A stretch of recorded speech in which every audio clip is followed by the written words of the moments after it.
واقعہ سنا کر تھے کراچی میں ایک بندے نے اپنی بیوی کو طلاق دے دی. جب طلاق دے بیٹھا پتہ چلا کوٹھی اور فیکٹری بیوی کے نام. بڑا پریشان ہوا, کہتا ہے غلطی ہو گئی. اب کوئی صلح کی گنجائش, مولویوں سے پوچھا, اس نے کہا ابا حلالہ ہوگا. اس نے کہا حلالہ کیا ہوتا ہے؟ اس نے کہا بیوی سے کہ میں پوچھنے گیا ہوں مسئلہ, انہوں نے کہا ہے صلح آپ کی ہو سکتی ہے لیکن حلالہ ہوگا. اس نے کہا حلالہ کیا ہوتا ہے؟ اس نے کہا تیرا نکاح ہوگا کسی اور سے, پھر وہ تجھے طلاق دے گا, پھر میرے ساتھ تیرا نکاح ہوگا. اس نے کہا طلاق تو نے دی یا میں نے؟ اس نے کہا وہ تو نے, میں نے دی. تو اس نے کہا حلالہ میرا ہوگا؟ اس نے کہا تیرا ہوگا. اس نے کہا یہ عجیب شریعت ہے کہ گناہ کوئی کرے سزا کوئی بھگتے, لیکن چلو شریعت ہمارا مذہب جو کہتا ہے. اس نے کہا پھر اگر پڑھانا ہی نہ ہے تو کسی شریف بندے سے پڑھانا. اس نے کہا ٹھیک ہے, یہ ہمارا جو فیکٹری کا چوکیدار ہے نا کوٹھی کا, کسی سے پڑھا دیتے ہیں. اس کو بلایا, اس کو کہا آپ سے نکاح پڑھانا ہے ہم نے, تو بیوی میری کا نکاح تیرے ساتھ ہوگا, میری بیوی کا نکاح تیرے ساتھ ہوگا, میری بیوی کا نکاح تیرے ساتھ ہوگا, میری بیوی کا نکاح تیرے ساتھ ہوگا, میری بیوی کا نکاح تیرے ساتھ ہوگا. شرم سے ڈوب جاؤ. یہ کارڈ آتا ہے نا, میری بیٹی کا نکاح ہے, میری بھتیجی کا نکاح ہے, میری بھانجی کا نکاح ہے, میری ہمشیرے کا نکاح ہے. کبھی کسی کو کارڈ آیا ہے میری بیوی کی شادی ہے, میری بیوی کا نکاح ہے, تشریف لے آؤ, بڑے خوشی کا مقام ہے, میری بیوی کی شادی ہو رہی ہے. اس نے کہا پھر تو نے طلاق دے دی. اس نے کہا ٹھیک ہے. اس کے ساتھ نکاح کیا. نکاح کرنے کے بعد اس نے کہا میں 3 دن مری چلا جاتا ہوں, تو یہاں رہ گھر میں, 3 دن کے بعد میں آ جاؤں. وہ چلا گیا. وہ بیوی اور وہ بندہ آپس میں راضی ہو. اس نے کہا تو نے طلاق نہیں دی. اس نے کہا میں نہیں دوں گا. اس نے کہا تو پکی؟ اس نے کہا میں پکی. اس نے کہا میں بھی پکا. وہ واپس آیا 3 دن کے بعد مری میں سیر کر کے, دروازہ کھٹکھٹایا. اس نے دروازہ جا کے چودھری نے کھولا, جو نیا بنا تھا چودھری. اس نے کہا ہاں جی کون؟ اس نے کہا میں کون, میں مالک ہوں. کون ہوں؟ چودھری صاحب آیا. اس نے کہا آؤ بیٹھیں بیٹھک میں. جب بیٹھک میں بٹھایا, اس نے کہا کیا کہہ رہا ہے تو, جلدی کر. اس نے کہا کیا کروں؟ اس نے کہا طلاق دے. اس نے کہا کس کو؟ اس نے کہا میری بیوی کو. اس نے کہا حضرت چودھری صاحب تیری بیوی کو طلاق میں دوں؟ یہ کیسے ہو سکتا ہے؟ بیوی آپ کی ہے, طلاق میں دوں؟ اس نے کہا نہیں جو تیری ہے. اس نے کہا وہ اگر میری ہے تو میں کیوں دوں؟ اگر تیری ہے میں دے نہیں سکتا, میری ہے تو لے نہیں. اس نے کہا پھر میرے لیے. اس نے کہا نہیں نہ تیری نہ میری, فی الحال جو تیری ہے. اس نے کہا وہ پکی میری ہے. اس نے کہا میرے لیے حکم وَمَن يُشَاقِقِ الرَّسُولِ وَمَن يُشَاقِقِ الرَّسُولِ مِن بَعْدِ مَا تَبَيَّنَ لَهُ الْهُدَىٰ وَيَتَّبِعْ غَيْرَ سَبِيلِ الْمُؤْمِنِينَ نُوَلِّهِ, وہ جا رہا ہے, نُوَلِّهِ مَا تَوَلَّىٰ, نُوَلِّهِ مَا تَوَلَّىٰ. بیوی گئی, عزت گئی, غیرت گئی.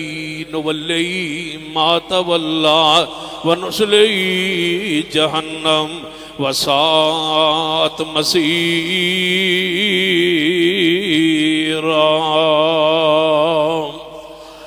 سن لیجئے ہمارا پیغام, سنیے, خالص اتباع کیجئے پیارے حبیب جناب محمد صلی اللہ علیہ وسلم کی اتباع ایسے کیجئے. نبی علیہ السلام مشکل وقت کیوں نہ ہو, کتنا ہی مشکل وقت کیوں نہ آ جائے, ہر حال میں حدیث پہ عمل کریں, ہر حال میں سنت پہ عمل کریں. سلام ہے ان اہل الحدیث اہل السنت کے لوگوں کے لیے جو ہر حال میں پیغمبر علیہ السلام کی اطاعت کرنے. خوشخبری سن لیجئے, المعجم الکبیر للطبرانی کے اندر حدیث پاک نبی علیہ السلام نے فرمایا میرے صحابہ ایک مشکل وقت آئے گا, اتنا مشکل وقت ہوئے گا میری حدیث پہ عمل کرنا, میری سنت پہ عمل کرنا اتنا مشکل ہو جائے گا جس طرح ہاتھ پہ آگ کا انگارہ رکھنا مشکل ہوتا ہے, بندہ برداشت نہیں کر سکتا, اس طرح میری حدیث سنت پر عمل مشکل ہو جائے گا. پھر فرمایا محبوب علیہ السلام نے جو اس مشکل وقت میں میری سنت پہ عمل کرے اللہ اس کو 50 صحابہ کے برابر ثواب عطا کرے گا.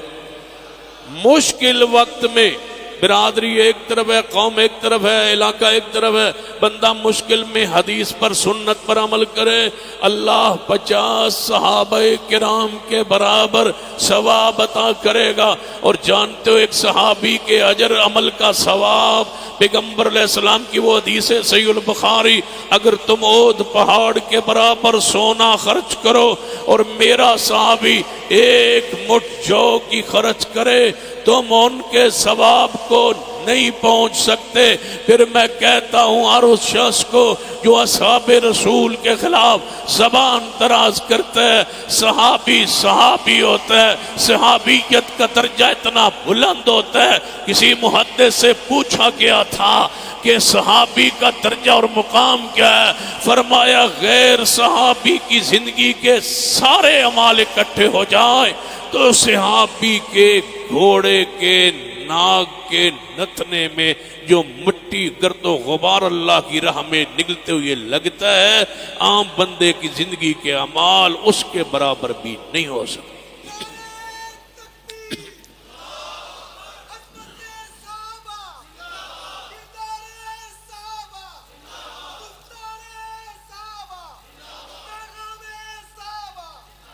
کہاں عام آدمی اور کہاں صحابی؟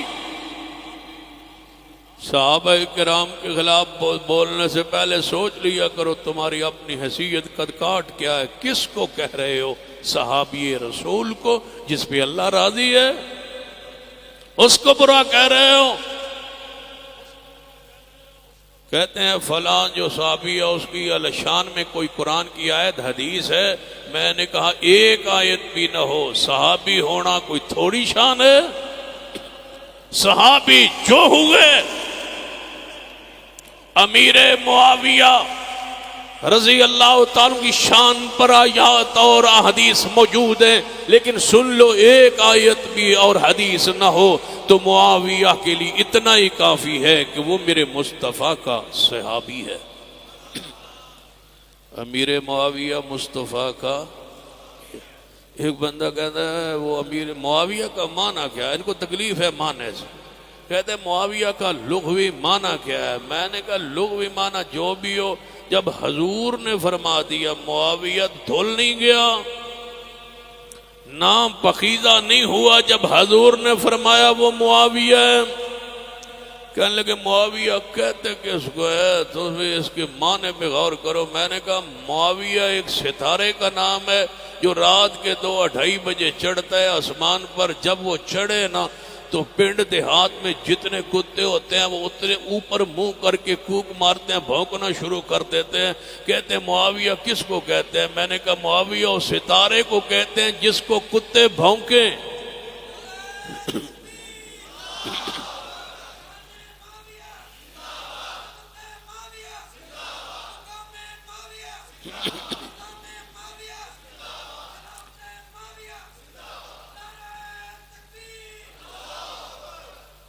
سن لو جو معاویہ کا نہیں وہ ہمارا نہیں۔ جو معاویہ ابو سفیان کا دشمن ہے وہ آل الحدیث کا دشمن ہے۔ آل الحدیث وہ ہو ہی نہیں سکتا جو معاویہ اور ابو سفیان خاندان بنو امیہ سے محبت نہ کرے، رسول اللہ کا خون سے محبت نہ کرے۔ سن لو پوری ذمہ داری سے کہہ رہا ہوں، امیر معاویہ کا 5ویں پشت پر اور نبی پاک کا 5ویں پشت پر خون ایک ہے۔ جو معاویہ کو گالیاں دیتا ہے وہ میرے نبی کی خون کو گالیاں دیتا ہے۔ معاویہ ہمارا ایمان ہے۔ کیا خیال ہے؟ میرے اور آپ کے محبوب جناب محمد صلی اللہ علیہ وسلم مشکل وقت میں جو حدیث پہ عمل کرے، ہم میں جنہوں نے مشکل اوقات میں اس بزرگ کو بھی جانتا ہوں جس کا افغانستان میں ہاتھ کاٹ دیا گیا رفع الیدین کی وجہ سے۔ جب میری اس سے ملاقات ہوئی نا تو وہ کہتا ہے اگر میں رفع الیدین نہ کروں، مسئلہ پوچھ رہا ہے مجھ سے، مجھے نہیں پتا تھا کہ ہاتھ اس کے شل ہیں اور کٹے ہوئے ہیں، ایک کا ہاتھ کچھ کٹا ہوا تھا باقی شل تھے۔ تو کہتا ہے جی میرے ہاتھ بیمار ہیں، شل ہیں، اوپر نہیں ہوتے، تو جب رفع الیدین کا وقت آتا ہے نا تو میرے ہاتھ اوپر نہیں ہوتے، تو میری نماز ہو جاتی۔ تو میں نے کہا آپ کے ہاتھوں کو ہوا کیا ہے؟ کہتا ہے میں افغان کی قید میں رہا، انہوں نے رفع الیدین کی وجہ سے مار مار کے میرے ہاتھوں کی قوت ختم کر دی، اب اوپر نہیں ہوتے۔ میں نے کہا بزرگوں پریشان نہ ہو، تمہیں تو 2 ثواب ہوتا ہوگا۔ جب رفع الیدین کا وقت ہوگا اور تم ہاتھ اٹھاتے کی کوشش کرو گے اور آگے ہاتھ نہیں اٹھتے ہوں گے، تمہیں تو دوہرا ثواب ہوتا ہوگا نا کہ تمہاری ہاتھ شل ہی پیغمبر کی سنت کی وجہ سے ہو۔ جانتے ہو غزنوی خاندان کو کہا گیا تھا کابل چھوڑ دو یا آمین اور رفع الیدین چھوڑ دو، تو خاندان غزنویہ کی چشم و چراغ نے فرمایا تھا رفع الیدین نہیں چھوڑ سکتا، کابل کو چھوڑ سکتا ہو۔ ہم نے قربانیاں دی ہے، ایک ایک سنت پر پیرا دیا، ایک ایک سنت پر۔ لوگ ہم سے پوچھتے ہیں، ایک بندہ مجھ سے پوچھتا ہے رفع الیدین نہ کریں تو نماز ہو جاتی ہے؟ میں نے کہا تم اختیار کس نے دی ہے یہ مسئلہ پوچھنے کا؟ یہ سوال ہی باطل ہے، کبھی سوال ایسا نہ کیا کرو رفع الیدین کے بغیر نماز ہو جاتی ہے۔ تم کون ہو یہ کہنے والے، یہ سوال کرنے والے کہ رفع الیدین کے بغیر نماز ہو جاتی ہے یا نہیں؟